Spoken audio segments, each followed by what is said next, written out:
पिछले वीडियो में हम लोगों ने चैप्टर 2 और उस पर आधारित क्वेश्चन को सॉल्व किया था। इस वीडियो में हम लोग चैप्टर 3 का आज इंट्रोडक्शन जानेंगे। चैप्टर 3 है मैट्रिक्स। आज जानेंगे कि मैट्रिक्स होता क्या है, ठीक है, और उस पर कैसे क्वेश्चन आते हैं, उसके क्या नियम हैं।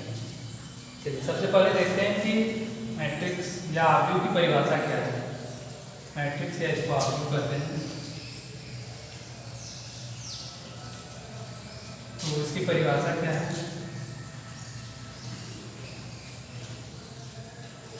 कि फलनों, संख्याओं या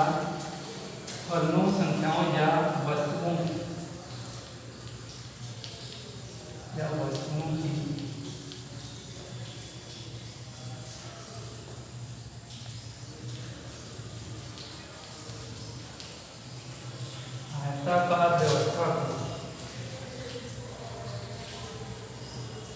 आयताकार व्यवस्था को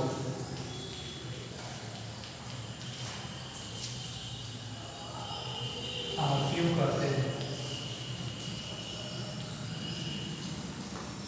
ठीक है, फलनों, संख्याओं या वस्तुओं की आयताकार व्यवस्था को आव्यूह कहते हैं। यानी कोई फलन होगा, मतलब कई फलन होंगे या कई संख्याएं होंगी या कई वस्तुएं होंगी, उनको आयताकार रूप में व्यवस्थित कर देंगे और जो व्यवस्थित करने को हमें एक साइड मिलेगा वही क्या कहलाएगा, आव्यूह कहलाएगा। ठीक है, जैसे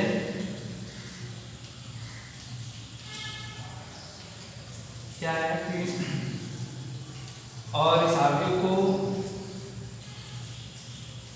आव्यूह के जो अवयव होते हैं उनको बड़े कोष्ठक के अंदर लिखते हैं और आव्यूह को अंग्रेजी के किसी बड़े अक्षर द्वारा प्रदर्शित किया जाता है। ठीक है,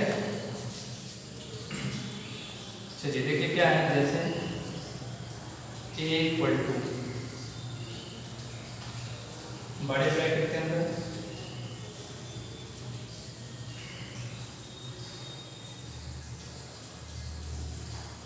1 2 3 4 5 6 7 8 9। ठीक है, या दूसरा एग्जाम्पल क्या है, b इक्वल टू लिख लेते हैं।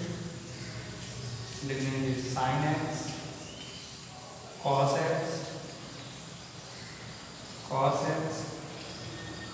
Sine x. ठीक है, इस तरीके से लिख सकते हैं।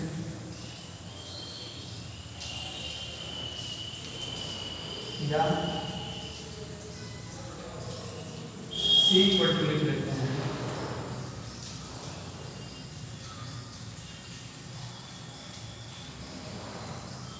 राम मोहन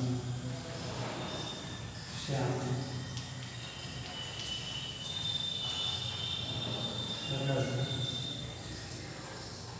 तरीके से। ठीक है, तो आयताकार सारणी के रूप में इस तरह से संख्याओं को रख देंगे, फलों को रख देंगे या वस्तुओं को या व्यक्ति कुछ भी होंगे उनको इस तरह से व्यवस्थित करेंगे और ये जो एक सारणी मिल रहा है या एक व्यवस्था जो मिल रहा है उसी को कहा जाएगा आव्यूह। अब इस आव्यूह को जो बड़े ब्रैकेट के अंदर लिखा हुआ है और इसको अंग्रेजी के बड़े अक्षर से दिखाया गया है, ये जो 1 2 3 4 ये सब लिखा गया, ये इस आव्यूह के अवयव कहलाते हैं। ठीक है, और इस आव्यूह के अंदर दो तरह की रेखाएं हैं जिनमें ये संख्याएं व्यवस्थित हैं। एक क्षैतिज रेखाएं, ये क्षैतिज रेखाएं हैं, ये क्षैतिज रेखाएं 1 2 3 फिर 4 5 6 7 8 9 ये क्षैतिज रेखा में स्थित है। और ऊर्ध्वाधर रेखाएं हैं 1 4 7 2 5 8 3 6 9 ये ऊर्ध्वाधर रेखाएं हैं। ठीक है,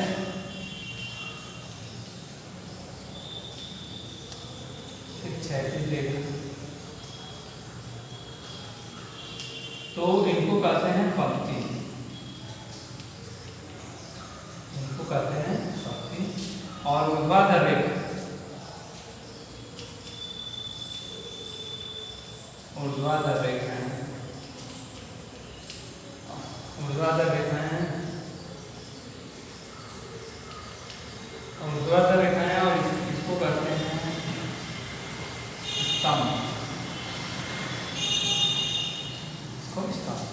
ठीक, ऊर्ध्वाधर रेखाओं में जो अवयव स्थित होते हैं उन रेखाओं को, ठीक है, या जिस रेखा में या जो रेखा ऊर्ध्वाधर है उसको स्तंभ कहते हैं, और जो वह रेखाएं जिसमें अवयव स्थित हैं जो क्षैतिज है उनको पंक्ति कहते हैं।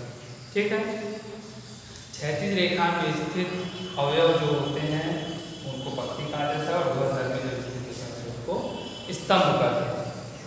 ठीक है, इसी तरह यहाँ भी तो देखिए इसमें कितनी पंक्तियां हैं, 1 2 3, और स्तंभ कितने हैं, 1 2 3। ठीक, इसी तरह यहाँ भी ये दोनों क्या होगी, पंक्ति, और ये दोनों क्या होगी, स्तंभ। ठीक है, ये दोनों क्या होगा, स्तंभ। ठीक है, तो देखिए इस तरह की जो व्यवस्था होती है इसी को कहा जाता है आव्यूह। अब देखते हैं कि और इसमें क्या नियम है। अगला नियम है कि आव्यूह का क्रम। क्वेश्चन में पूछता है, 1 नंबर का क्वेश्चन देता है कि कोई अगर आव्यूह दिया तो बताइए कि इसकी क्रम क्या है, इसका क्रम क्या है। ठीक है, क्रम ऑर्डर होता है।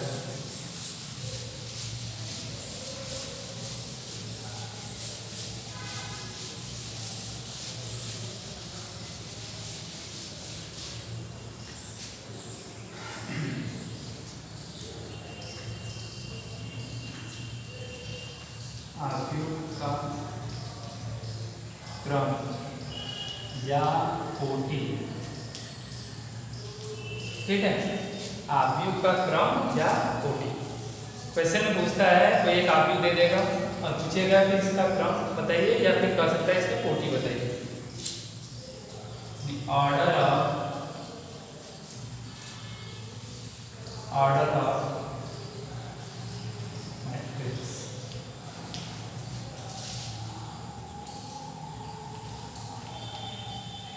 एक आव्यूह का ऑर्डर, क्रम या कोटि। ठीक,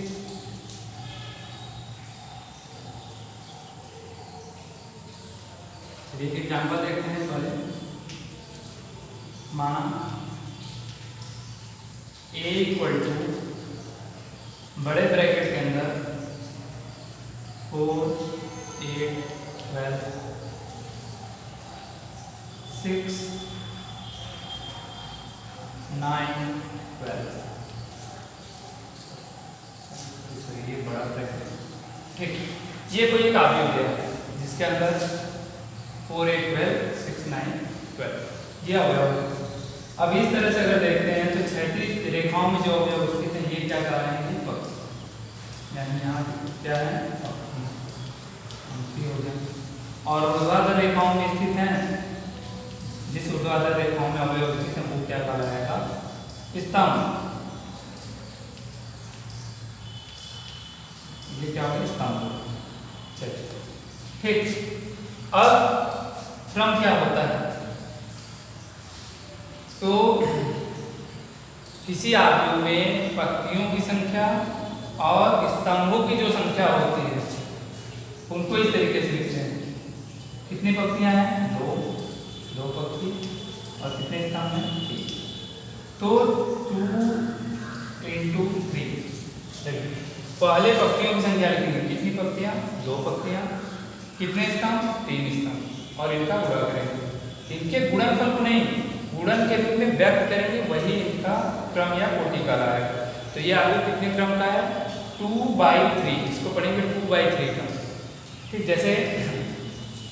जैसे क्या होता है कि अगर कोई मतलब कोई एरिया है तो उसमें क्या करते हैं, लंबाई गुणे चौड़ाई करते हैं। ठीक, तो उसमें भी करते हैं ना, जैसे 5 मीटर लंबा है, 6 मीटर चौड़ा है, तो 5/6 का है, या 5/6 का है। तो इसी तरह यहाँ 2 पंक्तियां हैं और 3 स्तंभ हैं। ठीक, तो पहले पंक्ति को लिखेंगे फिर स्तंभ को लिखेंगे, तो ये हो जाएगा 2/3। यानी ये आपको कितने कोटि का है, 2/3 का। तो यहाँ से लिख लेंगे अवयव ए की कोटि या क्रम कर देंगे। क्रम कितना होगा, 2/3। ठीक, यानी कि इस अवयव में कितने अवयव थे।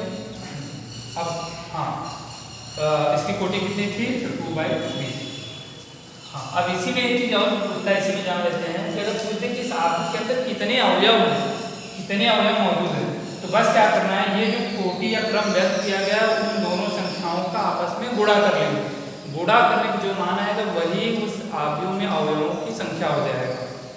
तो नीचे लिख लेते हैं इस तरह से कि अवयव ए में अवयवों की संख्या कितना हो जाएगा, 6। 2 × 3 कर लेंगे 6, या यहाँ से काउंट कर सकते हैं 4, मतलब है 1 2 3 4 5 6। ठीक, चलिए तो ये हो गया इस अवयव का क्रम और उस अवयव में अवयवों की संख्या ज्ञात करना किस तरीके से ज्ञात करेंगे। अब इसी को व्यापक रूप में लिखेंगे, व्यापक रूप में व्यक्त करेंगे, मतलब जिस पर हमारा क्वेश्चन आधारित रहेगा, जिस पर फार्मूला रहेगा। मान लेते हैं, माना a =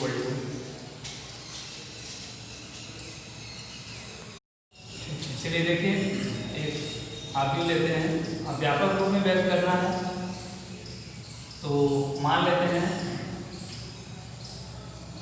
a1 a2 a3 और डॉट कर देते हैं। या इसको ऐसे लिखते हैं, मान लेते हैं पहले,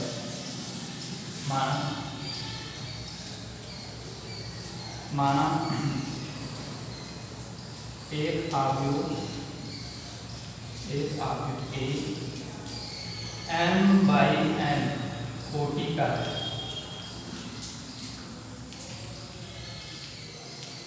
ठीक है, ये अवयव m/n कोटि का है, m/n कोटि का है।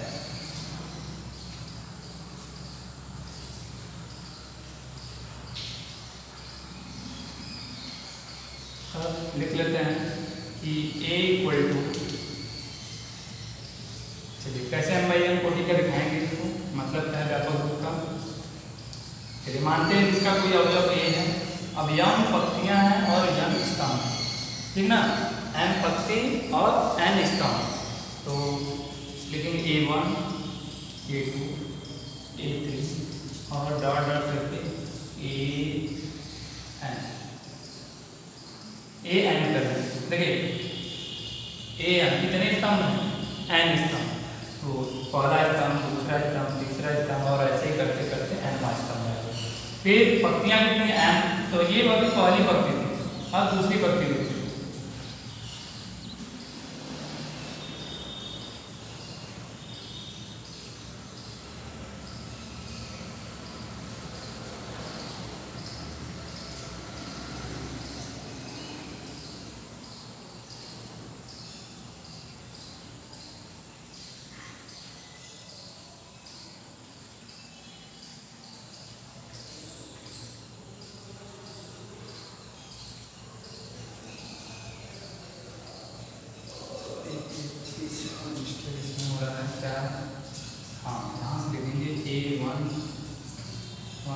पहली पंक्ति पहला स्तंभ, पहली पंक्ति दूसरा स्तंभ, पहली पंक्ति तीसरा स्तंभ और यहाँ लिखेंगे पहली पंक्ति और n वां स्तंभ। ठीक, चलिए सही है। देखिए इसका मतलब क्या है, m/n का मतलब पहली पंक्ति और पहला स्तंभ, पहली पंक्ति दूसरा स्तंभ, पहली पंक्ति तीसरा स्तंभ, पहली पंक्ति n वां स्तंभ। इसी तरह a21 a22 a23, इसका मतलब क्या है, दूसरी पंक्ति पहला स्तंभ, दूसरी पंक्ति दूसरा स्तंभ, दूसरी पंक्ति तीसरा स्तंभ और फिर इसको डॉट डॉट करेंगे तो a2n। फिर इसी तरह a31 तीसरी पंक्ति, पहली पंक्ति दूसरी, तीसरी पंक्ति पहला स्तंभ। तीसरी पंक्ति दूसरा स्तंभ, तीसरी पंक्ति तीसरा स्तंभ, और ऐसे ही करते हुए तीसरी पंक्ति nवां स्तंभ, तीसरी पंक्ति और nवां स्तंभ। अब देखिए पंक्तियां कितनी इसमें माना गया, m पंक्ति और n स्तंभ है, स्तंभ n तो दिखाया जा रहा है। अब m पंक्तियां कैसे लिखेंगे, अब इसी तरह लिखेंगे 3 के बाद 4 5 6 ऐसे आते रहेंगे, तो इसको ऐसे डॉट डॉट कर देंगे। ठीक, अब यहाँ लिखेंगे कौन सी पंक्ति, mवीं पंक्ति, यानी am1, am1 का मतलब mवीं पंक्ति पहला स्तंभ, am2, am2 का मतलब mवीं पंक्ति दूसरा स्तंभ, am3, mवीं पंक्ति तीसरा स्तंभ, और ऐसे जब डॉट डॉट करेंगे तो यहाँ आएगा mवीं पंक्ति nवां स्तंभ, इस तरह से। ठीक है, देखिए इस तरीके से ये लिखा गया। ये टोटल क्या व्यक्त कर रहा है, mवीं पंक्ति और nवां स्तंभ, इस तरह से व्यापक रूप में इसको लिखेंगे। हाँ, अब ये देखिए यहाँ लिखेंगे m by n, m by n का मतलब क्या है, ये जो आपको बनाया गया वो m बाई n कोटि का है, यानी m पंक्तियां और m स्तंभ। ठीक, अब इसी पंक्ति के अंदर देखिए, अब इसी आव्यूह के अंदर इस पंक्ति में अगर लें तो कहीं ना कहीं कोई एक अवयव इस तरह से आया होगा। ठीक है, ये डॉट डॉट है, यहाँ लेते हैं I1 AI2 AI3 और ऐसे AI। ठीक है, अब ये I क्या है, यहाँ जो I है वो पंक्ति की संख्या को व्यक्त कर रहा है कि आईवी पंक्ति, ठीक ना, कहीं बीच में कोई एक आईवी पंक्ति होगी वो व्यक्त कर रहा है।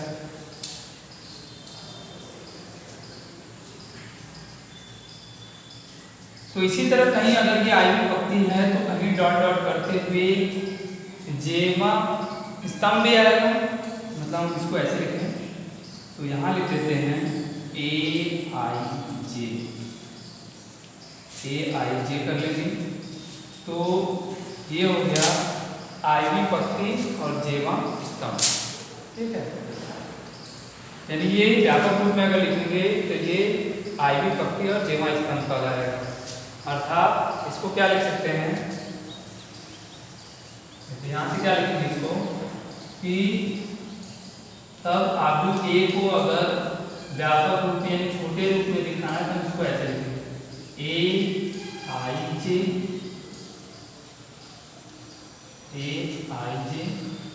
और यहाँ लिखेंगे m बाई n। ठीक है, चलिए इसको देखते हैं इधर फिर से। तो अभी ये जो आव्यूह दिखाया गया, इस आव्यूह के आधार पर हम लोग व्यापक रूप में लिख सकते हैं कि A इक्वल टू बड़े ब्रैकेट के अंदर AIJ, स्मॉल a क्या है, इस आव्यूह के अवयव को व्यक्त कर रहा है, IJ लिखा है और m बाई n। ठीक, अब देखिए यहाँ I क्या व्यक्त कर रहा है, I का मतलब है आईवी पंक्ति और J का मतलब है जेवा स्तंभ। ठीक है, आईवी पंक्ति और जेवा स्तंभ ये व्यक्त कर रहा है। m बाई n का मतलब पता ही है, m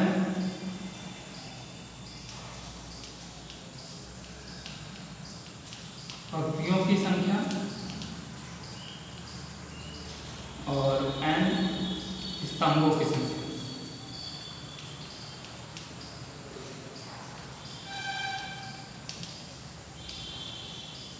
n जो है स्तंभों की संख्या। ठीक है, तो ये व्यापक रूप है इस एक आव्यूह जो दिया है उसका ये व्यापक रूप है। AIJ लिख देंगे, आईवी पंक्ति जेवा स्तंभ, यानी ये अवयव इसी आव्यूह के आईवी पंक्ति और जेवें स्तंभ में स्थित है, और उस आव्यूह की कोटि कितनी है, m बाई n कोटि। ठीक, यहाँ इस तरीके से लिख दिया गया। चलिए आइए एग्जाम्पल लेते हैं कि व्यापक रूप में अगर है तो कैसे इसको क्या दिखाना है।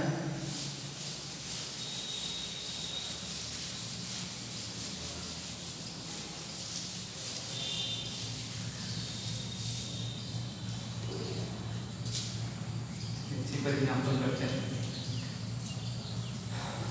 मान A इक्वल टू AIJ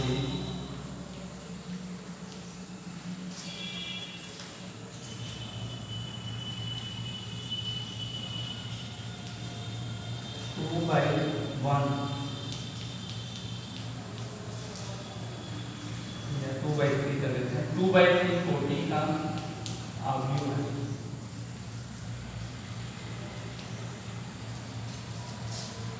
तो ये या ठीक है, मतलब अभी जो व्यापक रूप बताया गया A इक्वल टू बड़े ब्रैकेट के अंदर स्मॉल AIJ लिखा है, सफिक्स में IJ लिखा है, आईवी पंक्ति जेवा स्तंभ, यानी इसमें यह अवयव स्थित है। करेक्ट, ये अवयव जो है 2/3 कोटि का, यानी जिसमें 2 पंक्तियां और 3 स्तंभ हैं, उस कोटि का अवयव है। तो बताइए कि A कितना होगा, मतलब A को ज्ञात करना है। चलिए तो देखिए इसको कैसे किया जाएगा।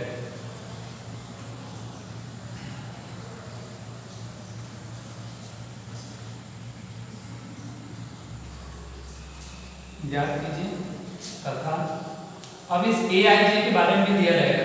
AIJ का मान तथा AIJ इक्वल टू, ठीक ना, इस AIJ के बारे में भी लिखा रहेगा। तो क्या लिखेंगे इसमें, क्योंकि अगर ऐसी बात दे देगा तो नहीं पता होगा कि I का मान कितना रखना है, मतलब कहाँ तक रखना है, J का मान कहाँ तक रखना है।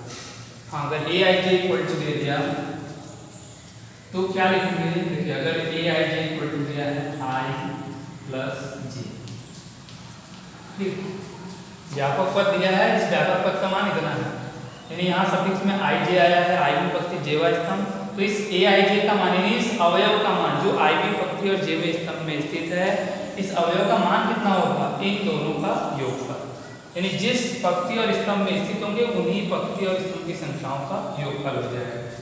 चलिए तो देखते हैं। तो सबसे पहले A जो है वो 2/3 कोटि का है, 2/3 कोटि का मतलब इसमें कुछ 6 अवयव आएंगे। तो मान लेते हैं, मान A इक्वल टू, अब ये लिखेंगे कैसे,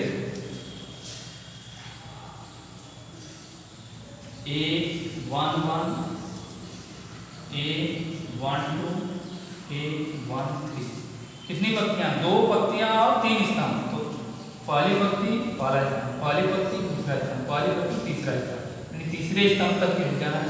फिर अब पहली पंक्ति हो गया, दूसरी पंक्ति लिखेंगे A21, पहली पंक्ति सॉरी दूसरी पंक्ति पहला स्तंभ, दूसरी पंक्ति दूसरा स्तंभ, दूसरी पंक्ति तीसरा स्तंभ, ठीक। 2/3 कोटि का है, 3 ऊपर 3 नीचे, 6 अवयव हो गए। 2/3 का है, इसको 1 कर लेते हैं। अब इसी में हम लोग A1 A11 A12 A13 सबका मान ज्ञात करेंगे। चलिए तो A11 कितना होगा, यहाँ से ये दिया हुआ है, इससे क्या करें, A11 I की जगह 1 J की जगह 1 इधर भी रखेंगे। तो 1 + 1 = 2, A12, देखिए हमें अब इसका मान निकालना है। A12 का मतलब इस I की जगह 1 रखेंगे, J की जगह 2 रखेंगे, तो 1 + 2 कितना हो जाएगा 3। A13 का मतलब I की जगह 1 J की जगह 3, तो 1 और 3 रखेंगे, तो 1 + 3 = हो जाएगा 4।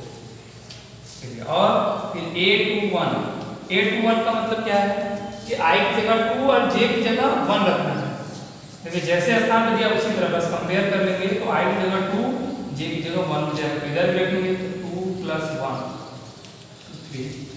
A22 का मतलब है I की जगह 2 J की जगह भी 2, तो 2 + 2 = हो जाएगा 4। A23 कर लेंगे, हो जाएगा 2 + 3 = 5, ठीक। ऐसे तो कर लिया गया। अब इन मानों को क्या करेंगे, इन मानों को समीकरण 1 में रखेंगे। इन मानों को समीकरण 1 में रखने पर, समीकरण 1 में रखेंगे तो समीकरण 1 में जब रखेंगे तो ये क्या हो जाएगा, यहाँ से रख देंगे तो a इक्वल टू हो जाएगा, देखिए a11 का मान कितना है, a11 का मान है 2, a12 का मान है 3, a13 का मान है 4, फिर a21 का मान है 3, a2 का मान है 4 और इसका मान है 5 और ये 2/3, यही इसका आंसर है। ठीक है, इस तरीके से ये आप भी बनाएंगे, इस तरीके से अवयव दिया रहेगा, इस तरीके से आप भी क्या करना है। ठीक, चलिए एक दूसरा एग्जाम्पल करते हैं, इसको नोट कर लीजिए।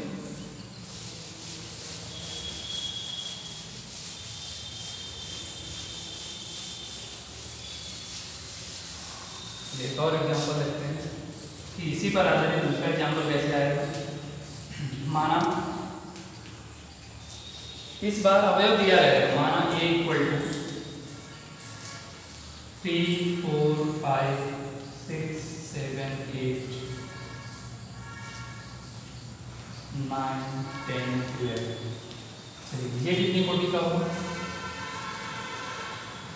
देखो ये कब और 12, 13, 14। चलिए तो ये कितनी कोटि का है, पक्तियां गिन लेते हैं, 1, 2, 3, 4, 4 पक्तियां हो गई। बाई कितने स्तंभ हैं, 1, 2, 3, यानी ये जो अवयव है वो 4/3 कोटि का है। ठीक है, इसमें 4 पत्तियां और 3 स्तंभ हैं। अब देखिए इसमें क्वेश्चन कैसे पूछेगा, क्वेश्चन इसमें पूछेगा 1, 2, 2,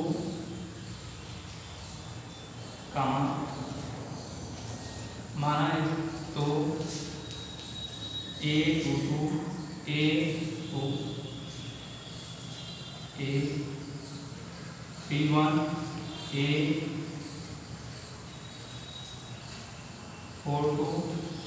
A13 और A43 का मान ज्ञात कीजिए। ठीक है, इस तरीके से पूछेगा कि A22, A31, A42, A13, A43 का मान ज्ञात कीजिए। तो मान कैसे आप देखेंगे ज्ञात करेंगे, क्योंकि A22, अब देखिए मतलब पहले बताया गया कैसे देखेंगे, 22 का मतलब क्या है, दूसरी पंक्ति दूसरा स्तंभ। फिर साथ में देखेंगे दूसरी पंक्ति ये है और दूसरा स्तंभ ये, यानी ये दोनों संख्याएं जहां एक दूसरे को काटेंगे, दूसरी पंक्ति दूसरा स्तंभ, यानी यहाँ क्या मिल रहा है 7, तो इसका मान क्या लिखेंगे 7। A31 का मतलब है तीसरी पंक्ति और पहला स्तंभ, तीसरी पंक्ति पहला स्तंभ क्या कट रहा है, तीसरी पंक्ति पहला स्तंभ कट कर कहाँ आ रहा है 9 के पास, तो ये 9 हो जाएगा। A42 का मतलब क्या है, चौथी पंक्ति दूसरा स्तंभ, यानी चौथी पंक्ति दूसरा स्तंभ, वो दोनों लाइन जहां अगर कट करेंगे, चौथी पंक्ति दूसरा स्तंभ 13 के पास करेंगे, इसका मान कितना हो जाएगा 13। फिर है A13 का मान कितना हो जाएगा, A13 का मतलब पहली पंक्ति और तीसरा स्तंभ, पहली पंक्ति तीसरा स्तंभ, पहली पंक्ति तीसरा स्तंभ कहाँ कट कर रहा है 5 के पास, तो इसकी वैल्यू हो गई 5। ठीक है, लास्ट है A43 का मतलब क्या हुआ, 4 मतलब चौथी पंक्ति, 3 का मतलब तीसरी पंक्ति, चौथी पंक्ति और तीसरी पंक्ति कहाँ कटते हैं 14 के पास, तो इसका मान कितना हो जाएगा 14। तो ये इसका आंसर है। ठीक, चलिए देखिए इस तरीके से इस पर क्वेश्चन आएगा, इस तरीके से आप दिया रहेगा और इस तरीके से क्वेश्चन पूछेगा। ध्यान से समझिएगा कि जो ये इसके सफिक्स में संख्या लिखा है, जिसमें पहली संख्या हमेशा पंक्ति होगी, दूसरी संख्या हमेशा स्तंभ होगा, और जैसा पूछेगा तो हम लोग इसमें चेक करेंगे पहली पंक्ति दूसरा स्तंभ अगर है तो पहली पंक्ति और दूसरे स्तंभ जहां अगर एक दूसरे को काटेंगे उसी जगह जो स्थित अवयव होगा वही उसका मान हो जाएगा। ठीक, जैसे 2 था तो दूसरी पंक्ति दूसरे स्तंभ में 7 की जगह क्रॉस कर रहा था तो 7 इसका मान। इस तरीके से ज्ञात कर लेंगे और अगला वीडियो हम लोग अगले लेक्चर